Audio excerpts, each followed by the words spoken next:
Breaking news. Breaking news. It's the year of the chatbot. The latest setback for climate action. The latest Supreme The Court court is ruling. set In the to latest redefine. Supreme Court ruling, the court is set to redefine.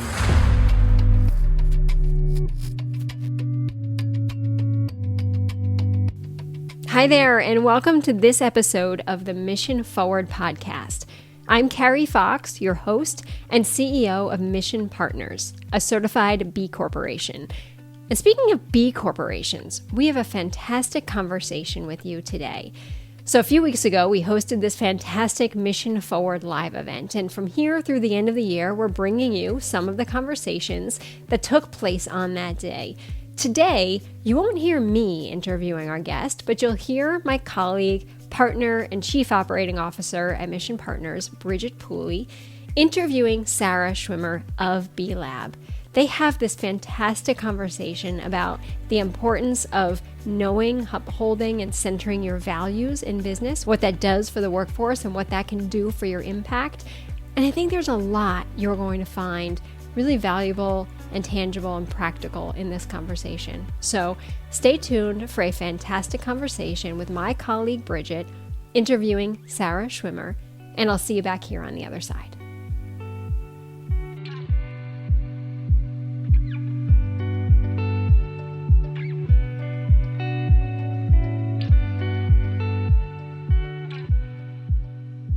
My name is Bridget Pooley.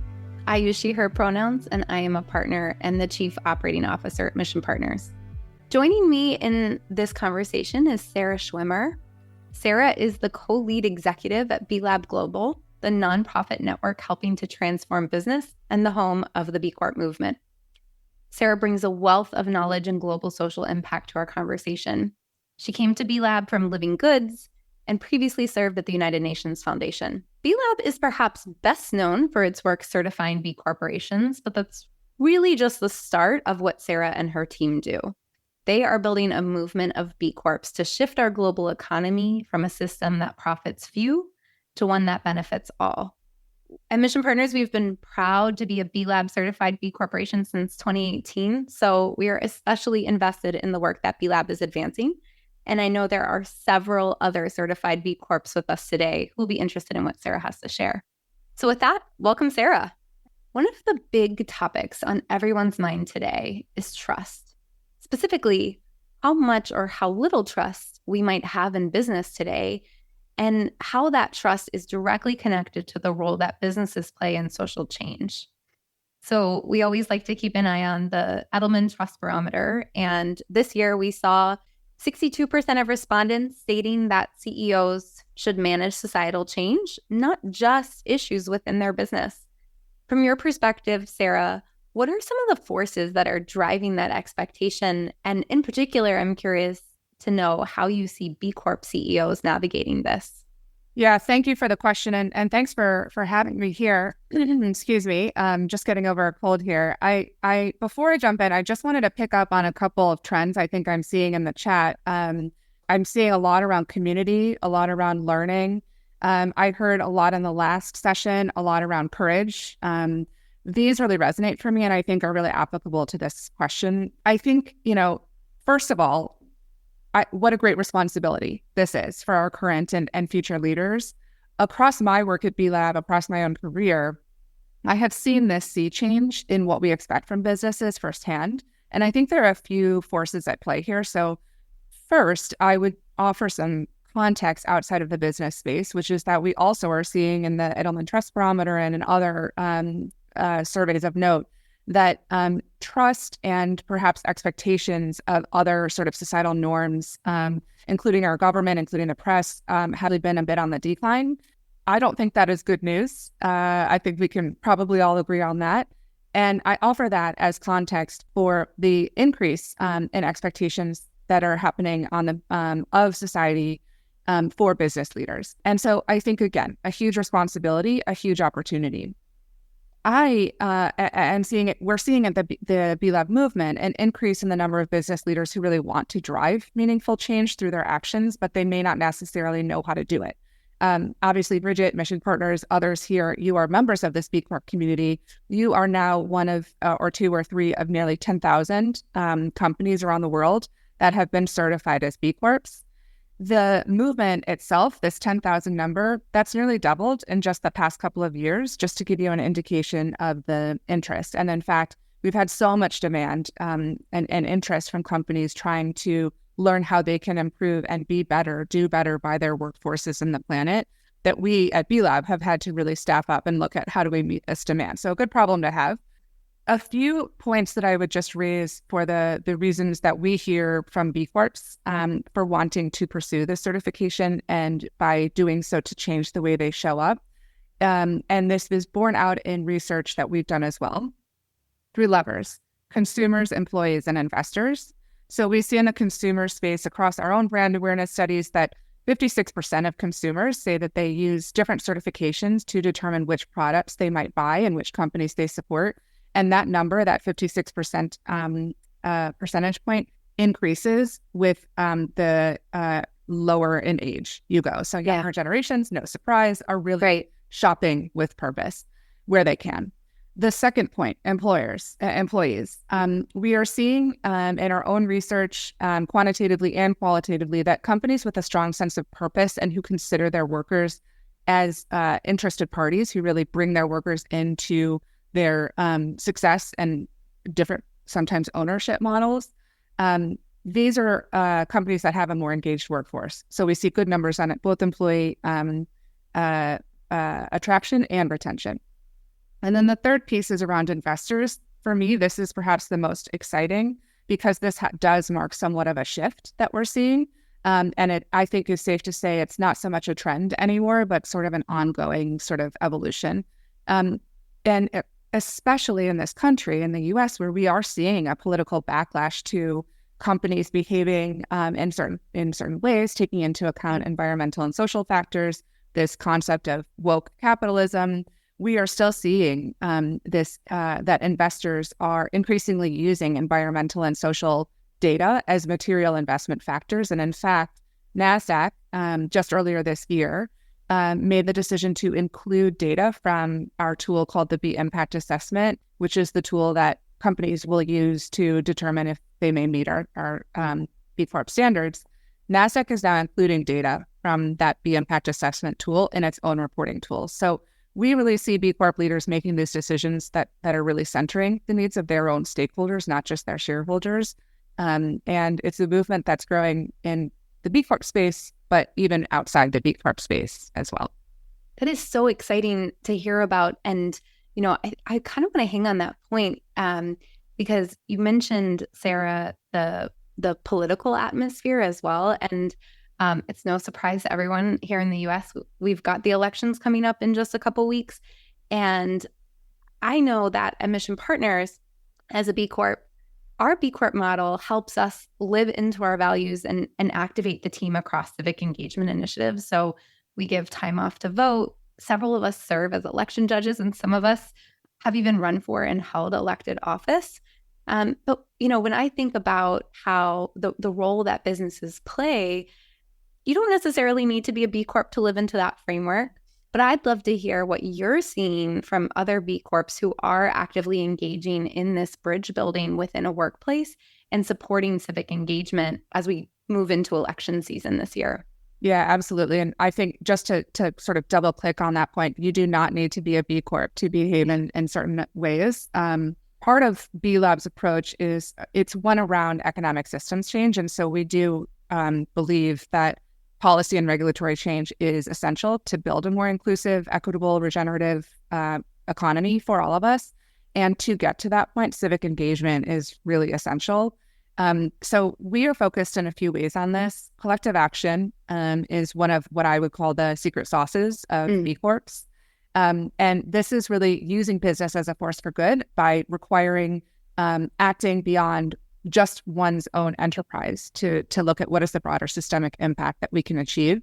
So for me, I think this really comes down to uplifting the role that each of us has. B Corps play a leadership role in fostering shared understanding, identifying and sharing solutions and implementing some of those solutions in their own businesses.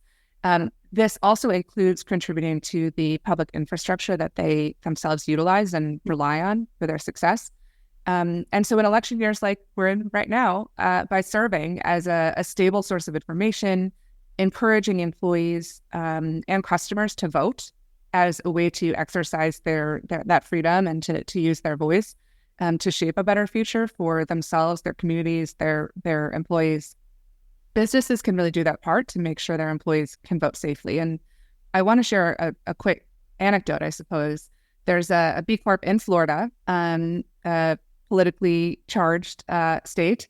The B Corp is called Legacy Vacation Resorts. They're a Florida-based hospitality company. They've implemented several initiatives and also partnerships with other companies and B Corps and non-B Corps alike to ensure that employees will have the time and resources to actually get out and exercise their vote.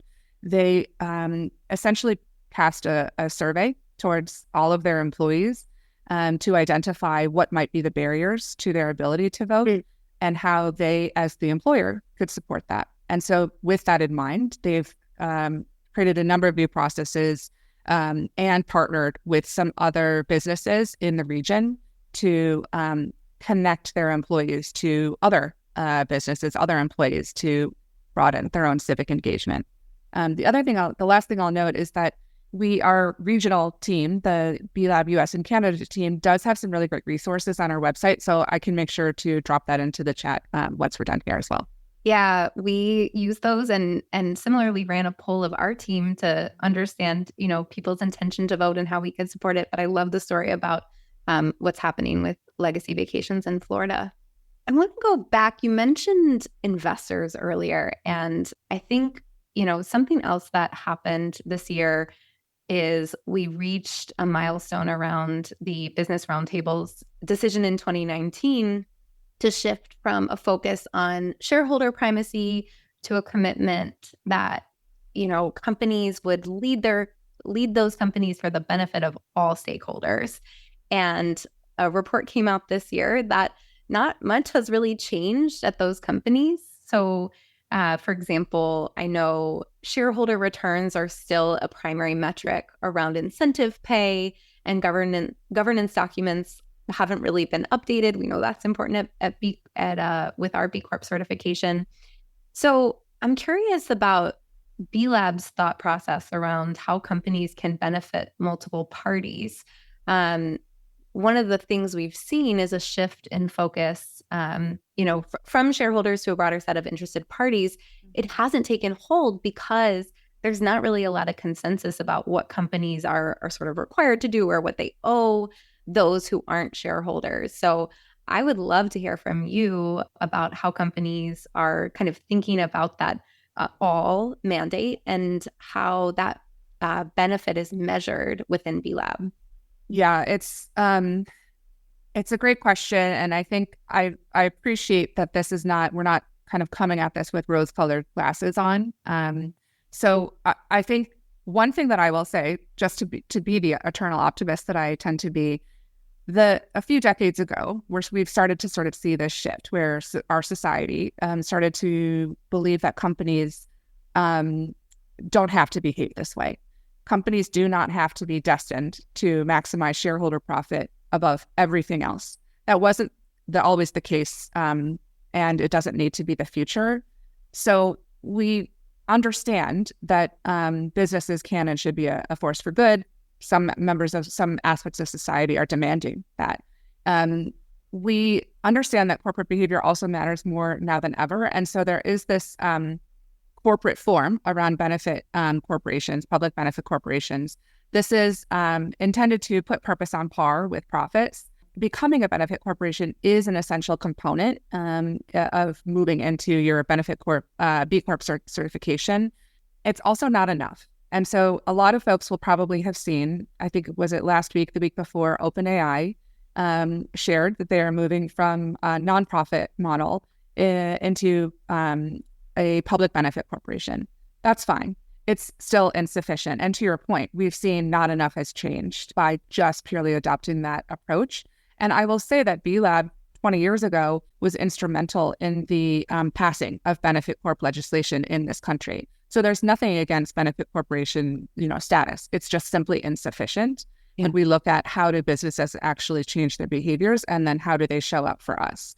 And so what we recommend, and what our sort of theory of change is rooted in, is that you need a third party rigor. And we have standards at B Lab that are one tool that are available to businesses that are looking to look at how they can bridge purpose and embed accountability into their decision making for the future. Not every company needs to become a B Corp. And in fact, I mentioned we've got about 10,000 B Corps are coming up on it. Over 300,000 companies around the world have used our tools. Not many of them will never become B Corps, and that's not the point. They're using our tools to actually look at what can they learn and what can they embed in their own governance practices, as an example. And so I think the highlight here is that we do need to move away from purely benefit corporation status and look at what is the third party measure, what is the level of rigor, what are the standards that we can apply to that as well. And that's at the moment very much a voluntary choice. These are all opt-in businesses. We at B Lab do have, along with many other partners, do have in our aspirations that this moves from voluntary to required. I love that vision.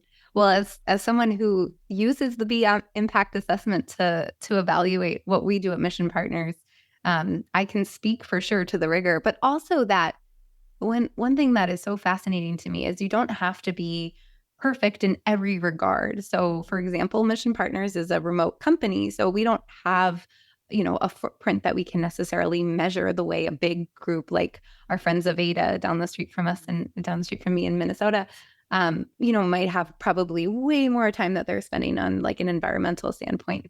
So I like the flexibility of it as well as the rigor. Well, I think we've got time for one more question, and I'd love to talk about mission, which I think maybe at first sounds a little out of place in a conversation about shareholders and governance and all of that. But, what we see, and I heard some of this in the chat as folks were reflecting on changes in leadership since 2014 as well, is that it can be hard for leaders to prioritize mission when they also need to prioritize profit. So that balancing of purpose and profit that you talked about, especially during times of crisis or uncertainty. And I'd love to hear from you, Sarah, how you've seen leaders successfully focus and stay committed to mission, to purpose, without sacrificing profitability. And maybe an example of a leader or two that strikes that balance for you. It's tough. I think we B Corp and B Lab has been around for, as I say, coming up on 20 years now. So we've got some pretty good data on how companies behave, how they are resilient. Do they stay committed to the B Corp movement and to behaving and showing up as business as a force for good? And the data is good. We see a lot of companies that have stayed with us. The number is growing. And I think the couple things that I would say here, this is a long-term game. What we're talking about here is taking a long view at what does change look like when we want to understand not just how my business and me as a CEO can show up, but then how do I dock in with other business leaders, whether it's the B Corp community or others, and how do I affect change outside of my own company, but stepping into my broader sphere of influence. So changing this system does require constant iteration. It requires innovation. It requires a focus on performance improvement. And with that, it's really sort of a virtuous cycle that we can all have in promoting through our own actions as leaders, as workers within a company. A fairly maybe obvious example of this is Patagonia. Patagonia has been a B Corp certified company for years now. We actually worked with them and their founder, Yvon Chouinard, to pass benefit corp legislation in the state of California years ago. When they initially certified in 2011, I believe, they earned a score of 107. A score is essentially every company at this moment is assigned a score as they go through the certification process. They must meet a minimum of that. So they started, 13 years ago at a score of 107 out of about 200. Today, they have just recertified earlier this year at a score of 166. So not everyone knows the ins and outs of the scoring system, what that means. One, it's positive. Two, it means that they have meaningfully changed a number of their practices to increase that score.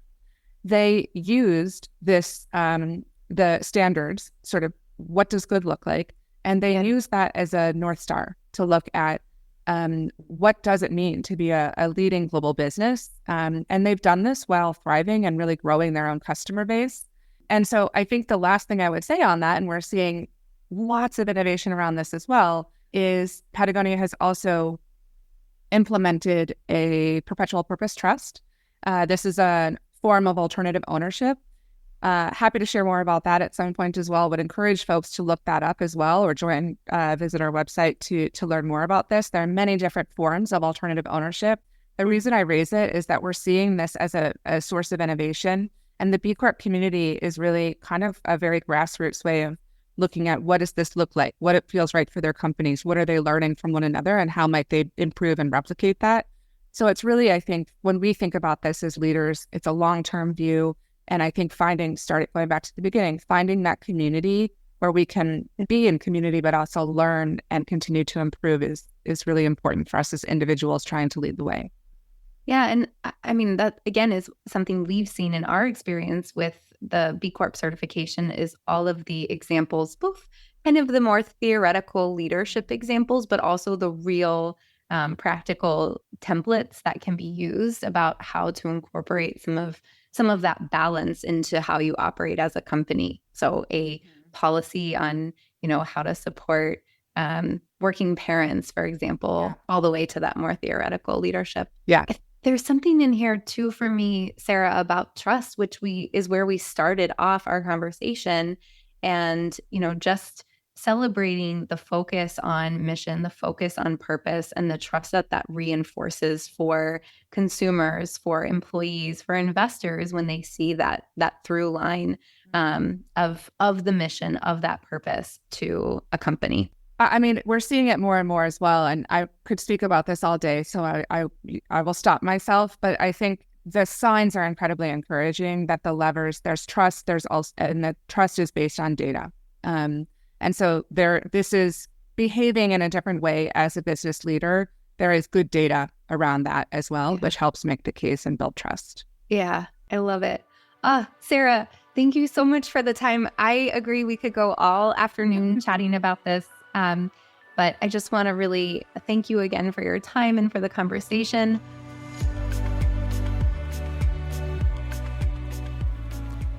And just like that, we are at the end of another episode of Mission Forward. If you heard something that's going to stick with you, drop me a line at carrie@mission.partners and let me know what's got you thinking. And definitely check out some of our other long-form shows on the power of communications. Mission Forward is produced with the support of Sadie Lockhart in association with True Story FM, engineering by Pete Wright. If your podcast app allows for ratings and reviews, I hope you will consider doing just that for this show. But the best thing you can do to support Mission Forward is simply to share the show with a friend or a colleague. Thanks for your support, and we'll see you next time.